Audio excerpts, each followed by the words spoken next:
अपनी कुर्सी की पेटी बांध लीजिए क्योंकि देश में एक बार फिर लॉकडाउन लगने जा रहा है। नमस्कार, मैं आपके साथ रीना झा बालियान। देश एक बार फिर संकट की ओर बढ़ रहा है। सड़कों पर एक बार फिर सन्नाटा होगा और आप घर में कैद रहने के लिए मजबूर हो जाएंगे। भारत के प्रधानमंत्री नरेंद्र मोदी ने खुद देशवासियों को इसके लिए तैयार होने के लिए कहा है क्योंकि कोरोना काल जैसा संकट भारत पर मंडराने वाला है और पीएम मोदी ने इसके संकेत देते हुए लोगों को तैयार रहने के लिए कह दिया है। दरअसल ईरान इजरायल युद्ध के बीच पहली बार पीएम मोदी ने संसद में संबोधन दिया, जिसमें पीएम मोदी ने इस बात का जिक्र किया कि किस तरह कोरोना काल में एकजुटता से चुनौतियों का सामना किया गया था। अब फिर हमें इसी तरह तैयार रहने की जरूरत है। यानी कि सरकार ने भी हाथ खड़े कर दिए कि स्थिति उनके कंट्रोल में अब नहीं है। पीएम मोदी ने कहा कि अपनी सीट की पेटी बांध लीजिए और कोरोना काल जैसी चुनौती से निपटने के लिए एक बार फिर सबको एकजुटता के साथ तैयार होने की जरूरत है।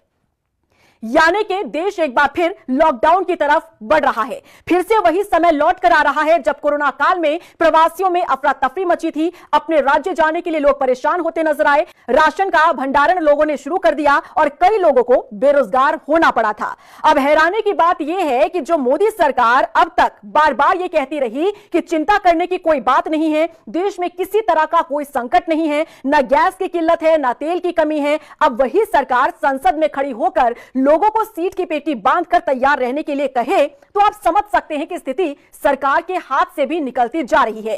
और ये वही मार्च का महीना है जब 6 साल पहले देश ने पहली बार लॉकडाउन शब्द सुना था और उस समय को जिया था। याद दिला दें कि कोरोना काल 22 मार्च 2020 का वो दौर था जब कोरोना महामारी के कारण देश में लॉकडाउन लगाया गया था। देश के प्रधानमंत्री नरेंद्र मोदी ने देश के नाम संबोधन देकर इसी तरह लोगों से कठिनाई के दौर से लड़ने के लिए कहा था और उन्होंने आह्वान किया था कि सबको एकजुट होकर इस दौर से लड़ना होगा। और अब फिर से प्रधानमंत्री मोदी का यह कहना कि संकट की इस घड़ी में अब एकजुटता के साथ आगे बढ़ें और तैयार हो जाएं, तो आप समझ जाइए कि कोरोना काल का वो लॉकडाउन देश एक बार फिर से देखने जा रहा है। क्योंकि आपको बता दें कि जिस तरह से पश्चिम एशिया में जंग के हालात चल रहे हैं, इस पर पीएम मोदी ने पहली बार सार्वजनिक तौर पर बयान दिया है। लोकसभा में खड़े होकर 25 मिनट तक की स्पीच उन्होंने दी और कहा कि इस युद्ध के कारण दुनिया में जो कठिन हालात बने हैं उनका असर लंबे समय तक बने रहने की आशंका है। इसीलिए हमें तैयार रहना होगा, हमें एकजुट रहना होगा। पीएम मोदी ने कहा कि हम कोरोना के समय भी एकजुटता से ऐसी चुनौतियों का सामना कर चुके हैं,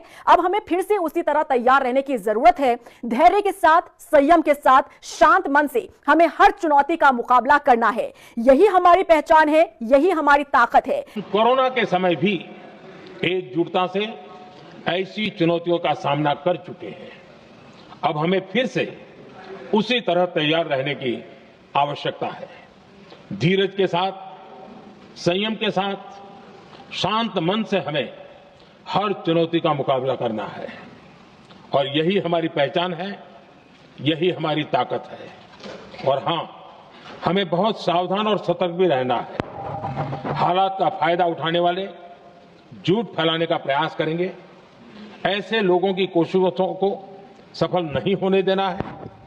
मैं देश की सभी राज्य सरकारों से भी इस सदन के माध्यम से आग्रह करूंगा, ऐसे समय में कालाबाजारी करने वाले, जमाखोरी करने वाले एक्टिव हो जाते हैं। इसके लिए कड़ी मॉनिटरिंग जरूरी है। जहां से भी ऐसी शिकायतें आती हैं वहां त्वरित कार्रवाई होनी चाहिए। देश की हर सरकार और देश का हर नागरिक जब मिलकर चलेंगे तो हम हर चुनौती को चुनौती दे सकते हैं। पीएम मोदी ने कहा कि सरकार की कोशिश है कि देश में तेल गैस संकट ना हो। इसके लिए 27 की जगह 41 देशों से इंपोर्ट किया जा रहा है। पश्चिम एशिया में 1 करोड़ भारतीय रहते हैं, उनकी सुरक्षा भी हमारी प्राथमिकता है, पीएम मोदी ने यह कहा। साथ ही उन्होंने यह भी बताया कि अभी तक 3,75,000 भारतीय सुरक्षित देश वापस लौट चुके हैं और ईरान से ही कई भारतीय सुरक्षित वापस लौटे हैं। 700 से ज्यादा मेडिकल की पढ़ाई करने वाले ये युवा हैं जो अपने भारत वापस लौटे हैं। पीएम मोदी ने साथ ही कहा कि हमारे पास पर्याप्त अन्न भंडार है, आपात स्थिति से निपटने के लिए पर्याप्त इंतजाम है। उस वक्त भी ग्लोबल सप्लाई चेन में कमी आई थी। भारत के किसानों को यूरिया की एक बोरी 300 रुपए से भी कम कीमत में दिलाई गई। तेल, गैस, फर्टिलाइजर से जुड़े जहाज भारत तक सुरक्षित पहुंचे और इसके लिए सहयोगियों से संवाद कर रहे हैं। अब प्रधानमंत्री मोदी एक तरफ कह रहे हैं कि हमारे पास भंडार हैं, तो दूसरी तरफ ये संकेत दे रहे हैं कि देश किस तरह से संकट की ओर आगे बढ़ रहा है। और आप पीएम मोदी के इस बयान को इस बात से जोड़ सकते हैं कि जब से ईरान इजरायल के बीच यहां पर माहौल खराब हुआ है, युद्ध की स्थिति पैदा हुई है, तब से ही भारत में कई तरह के संकट पैदा हो रहे हैं। कई जगहों से ऐसी खबरें सामने आई कि गैस की किल्लत हो रही है। कमर्शियल गैस ना मिलने की वजह से कई होटल और रेस्टोरेंट पर इसका असर पड़ता हुआ नजर आया। कई जगहों पर, कई शहरों में कई रेस्टोरेंट पर ताला लटक गया, सिर्फ इसलिए क्योंकि उनके पास कमर्शियल गैस नहीं है। बुकिंग करवाते हैं तो उनके पास नहीं पहुंच रहा है, जिसकी वजह से उनका रेस्टोरेंट बंद हो चुका है। अब एक रेस्टोरेंट बंद होना, आप समझ सकते हैं कि इसका असर पूरे परिवार पर पड़ता है। और सिर्फ एक रेस्टोरेंट नहीं, बल्कि कई ऐसे ढाबे, कई ऐसे होटल, कई ऐसे रेस्टोरेंट हैं जो बंद हो चुके हैं, यानी कि व्यापार उनका ठप हो चुका है। रोजी रोटी पर संकट मंडराने लगा है। अब पीएम मोदी का संबोधन जिस तरह से सामने आया है और पीएम मोदी ने जो संकट का इशारा दिया है, आप इससे समझिए कि इजरायल ईरान के बीच जो युद्ध चल रहा है, इसका कितना असर भारत पर पड़ता हुआ नजर आ रहा है। अब विस्तार से आपको बताते हैं कि युद्ध संकट का भारत पर क्या और कैसे असर पड़ रहा है। तेल और ऊर्जा की बात करें तो देखिए, भारत 85% कच्चा तेल इंपोर्ट करता है। इसमें से 60 से 65% पश्चिम एशिया से आता है। हॉर्मुज स्ट्रेट से दुनिया का 20% तेल गुजरता है और यहां भारत के 22 जहाज फंसे हुए हैं। तनाव बढ़ने से तेल की कीमतों में अच्छा खासा इजाफा हो गया है। वहीं भारतीयों की सुरक्षा को लेकर बात करें तो यहां पर देखिए, ऐसा नहीं है कि सरकार ने काम ना किया हो। पश्चिम एशिया से 80 से 90 लाख भारतीय काम वहां करते हैं और यहां से करीब 3,75,000 लोग सुरक्षित भारत वापस लौटे हैं। वहीं एलपीजी सिलेंडर की बात करें तो इसकी भी कीमत बढ़ी है। प्रीमियम पेट्रोल महंगा हुआ है। शेयर बाजार में तेल में गिरावट आई है। वहीं सामान्य पेट्रोल डीजल की कीमतें बढ़ सकती है, जैसा संकट मंडराता हुआ नजर आ रहा है। इसके मुताबिक रोजमर्रा के जो सामान है वो भी महंगे हो सकते हैं। देखिए, भारत को सालाना 8 लाख करोड़ प्लस रेमिटेंस आता है, यानी कि विदेश से आने वाला पैसा आता है। इसका 50% गल्फ देशों से आता है। अब संकट बढ़ा तो भारतीयों की नौकरी और इनकम पर भी असर पड़ेगा। जाहिर तौर पर देश में कम पैसा आएगा और इसी की चेन जो है इसी तरीके से आगे बढ़ती नजर आएगी। व्यापार और शिपिंग पर भी अच्छा खासा असर पड़ेगा।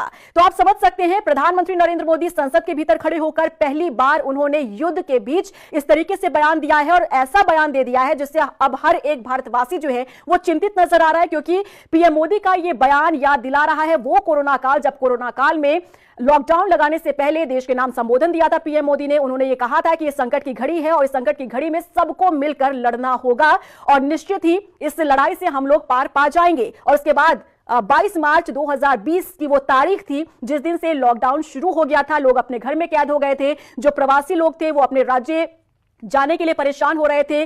पूरी तरीके से ट्रेन के जो डिब्बे हैं वो खचाखच भरे हुए नजर आ रहे थे, क्योंकि हर कोई ये कोशिश कर रहा था कि लॉकडाउन में कैसे वो अपने राज्य सही तरह से पहुंच सके। अब प्रधानमंत्री नरेंद्र मोदी का ये बयान सामने आना कि अपनी सीट की पेटी बांध लीजिए, क्योंकि संकट की इस घड़ी में सबको तैयार रहने की जरूरत है। ठीक उसी तरीके से जब कोरोना काल में सब लोगों ने एक साथ मिलकर उस संकट से लड़ा था, तो आप समझ सकते हैं कि आखिर देश किस तरह से संकट की ओर आगे बढ़ रहा है। आपको क्या लगता है, क्या फिर से देश में लॉकडाउन लग सकता है? क्योंकि प्रधानमंत्री नरेंद्र मोदी का यह बयान यही संकेत देता हुआ नजर आ रहा है, क्योंकि कई लोगों का व्यापार भी ठप हो चुका है तेल और गैस की किल्लत के कारण। और पीएम मोदी भी कह रहे हैं कि गैस और तेल की किल्लत के कारण यहां संकट बढ़ता जा रहा है, क्योंकि कई जहाज जो हैं वो फंस चुके हैं जिसकी सप्लाई भारत तक होनी थी। आपको क्या लगता है, कमेंट सेक्शन में जरूर बताइएगा। नमस्कार।